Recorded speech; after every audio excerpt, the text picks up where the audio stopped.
Atenção! Vai começar agora uma teleaula de ensaios de materiais do curso profissionalizante. Este módulo tem um total de 25 aulas. Hoje, você vai assistir a teleaula número 23. Bons estudos!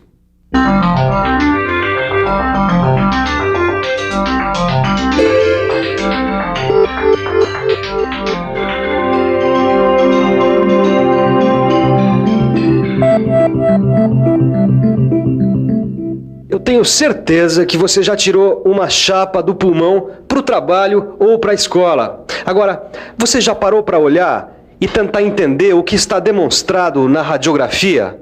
Será que o meu pulmão está bom ou será que ele tem algum problema? Bom, para observar uma radiografia e fazer esse tipo de análise, só sendo um especialista. E a mesma coisa acontece na indústria, porque existe a radiografia industrial, que é o assunto da nossa teleaula de hoje. Na teleaula de hoje, você vai conhecer alguns conceitos básicos da radiografia industrial. Vai saber como surgiu a radiografia industrial e vai conhecer as radiações utilizadas nesse tipo de ensaio. Uma chapa radiográfica, como essa, é usada para saber se um osso tem alguma fratura ou se algum órgão está afetado por alguma doença. A radiografia industrial é o mesmo tipo de exame, só que ela serve para detectar a descontinuidade dos materiais. Por isso mesmo, fique esperto, porque na teleaula de hoje você vai começar a conhecer outro ensaio não destrutivo, a radiografia industrial.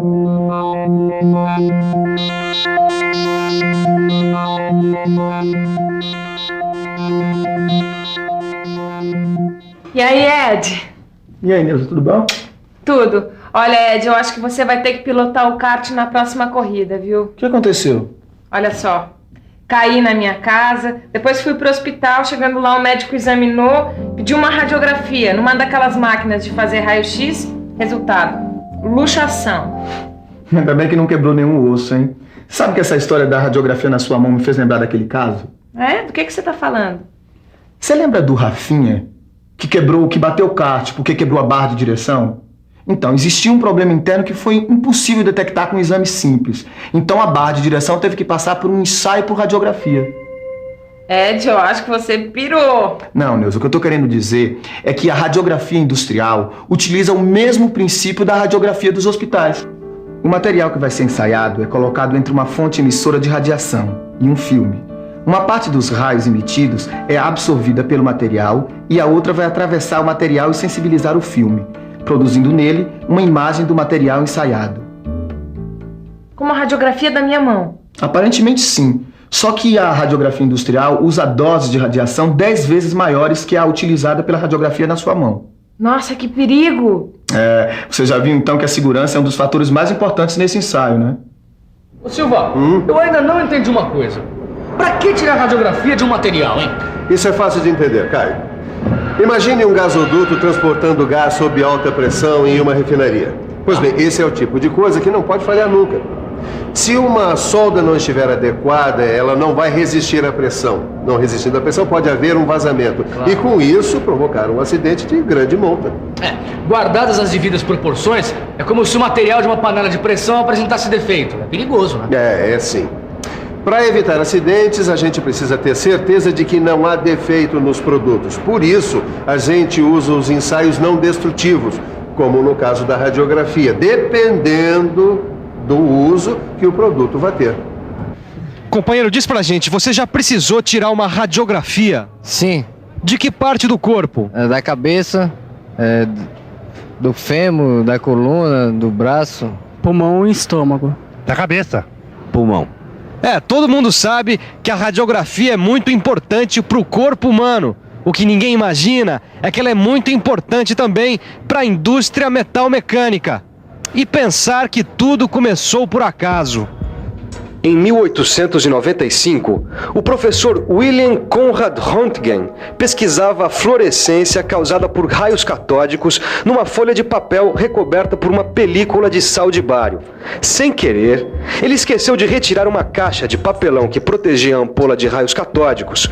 Então, ele percebeu que mesmo assim ocorria a fluorescência na película de sal de bário. Se você não se lembra o que são raios catódicos, tá aí uma ótima chance para ficar por dentro.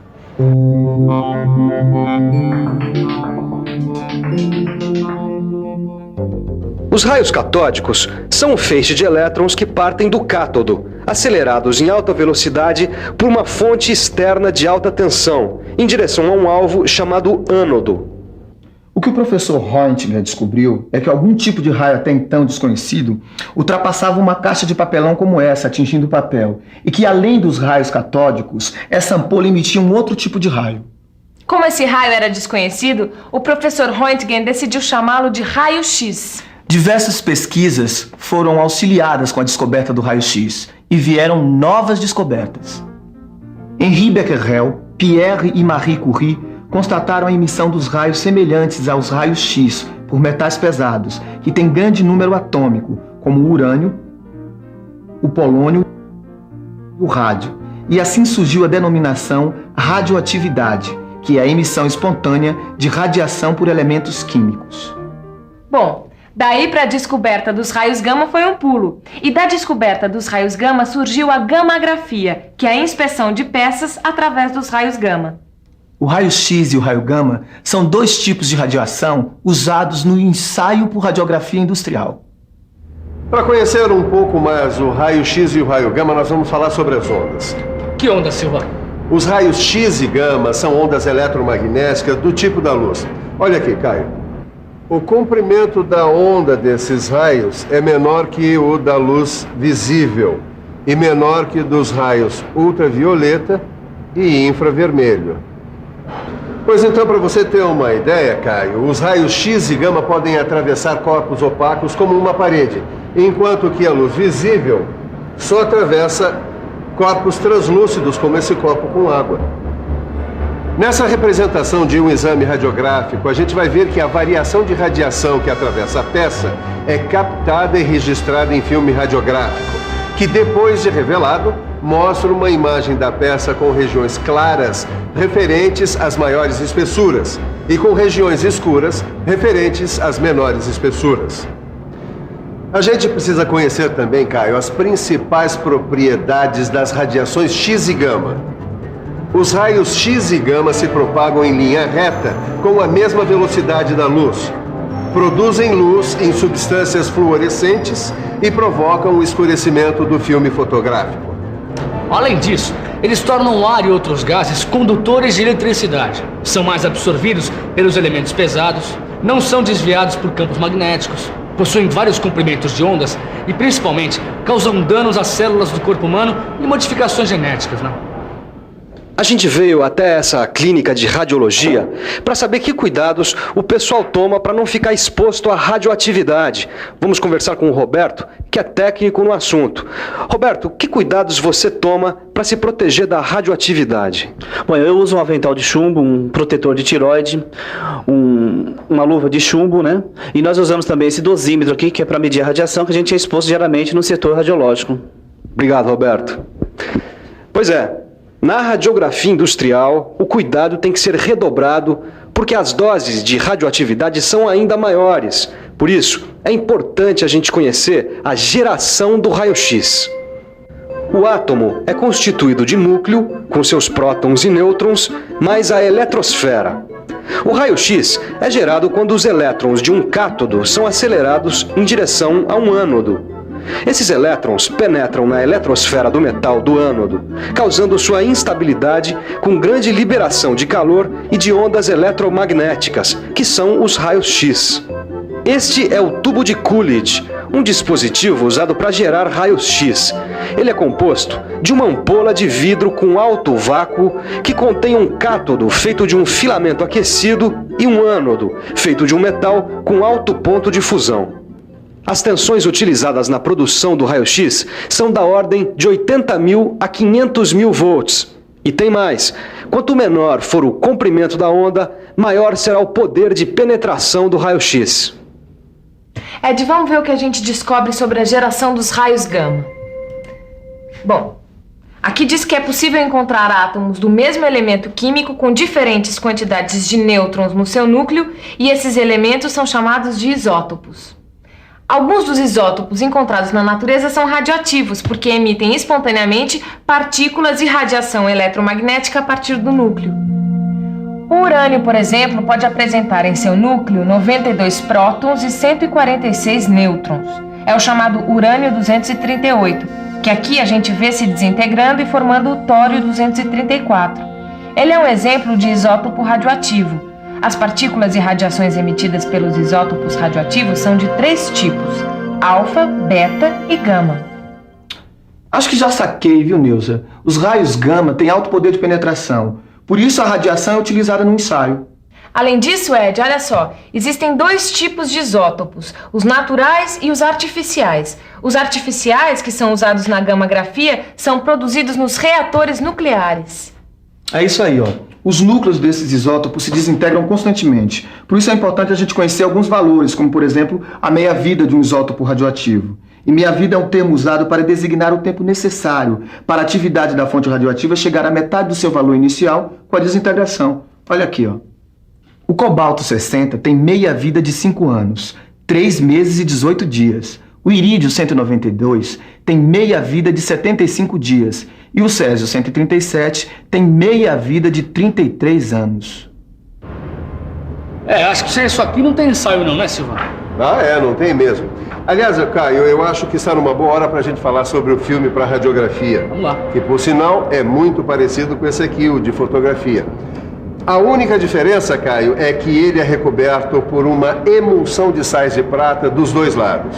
Pois bem, depois que o filme é exposto à radiação, os grãos dos sais de prata reagem quimicamente quando entram em contato com o revelador e se transformam numa prata metálica enegrecida. E essa prata enegrecida constitui a imagem na chapa radiográfica, é isso? Exatamente. Agora, para escolher o filme que vai ser usado, é preciso levar em consideração o tipo de ensaio que vai ser realizado, como a densidade radiográfica, que é o grau de enegrecimento registrado no filme, em função da exposição. O contraste de imagem, que é dado pela diferença de densidade entre as regiões do filme. A velocidade, que é a taxa em que ocorre a sensibilização dos grãos dos sais de prata. Filmes com grãos maiores precisam de menos tempo de exposição. E a granulometria, que é o tamanho dos grãos dos sais de prata da emulsão. Grãos menores significam mais nitidez. Pois muito bem, eu acho que agora então já dá para falar sobre a qualidade e a sensibilidade da radiografia. A radiografia de qualidade tem que ter nitidez e boa definição de imagem. E a gente consegue isso controlando a densidade de imagem e o contraste da imagem. Além disso, a gente tem que evitar falhas de processamento do filme, como esses arranhões e manchas. O grau de sensibilidade radiográfica, Caio, pode ser alto, médio ou baixo e é controlado por um penetrômetro. Para controlar a sensibilidade radiográfica, basta a colocação de penetrômetros sobre a face metálica voltada para o tubo. Os penetrômetros, ou IQI, que significa Indicadores de Qualidade de Imagem, são dispositivos colocados em evidência sobre a peça para a verificação da qualidade radiográfica. O IQI tem que ter 2% da menor espessura da peça analisada e tem que estar visível na radiografia. Bom, agora que você já foi apresentado à radiografia industrial, comece a se preparar para as próximas teleaulas. E para isso, nada melhor do que a nossa revisão. E atenção, se liga aí que é hora da revisão. Na teleaula de hoje, você conheceu o ensaio por radiografia. Viu que tudo começou com o estudo dos raios catódicos e conheceu a geração dos raios X e gama. Conheceu o filme usado na radiografia industrial e, finalmente, viu que os penetrômetros servem para a verificação da qualidade e sensibilidade radiográfica. Bom, acho que deu para você perceber que a radiografia industrial é um importante ensaio não destrutivo. Por isso mesmo, dê uma boa olhada no seu livro e resolva os exercícios. Na próxima teleaula tem mais radiografia industrial. Até lá!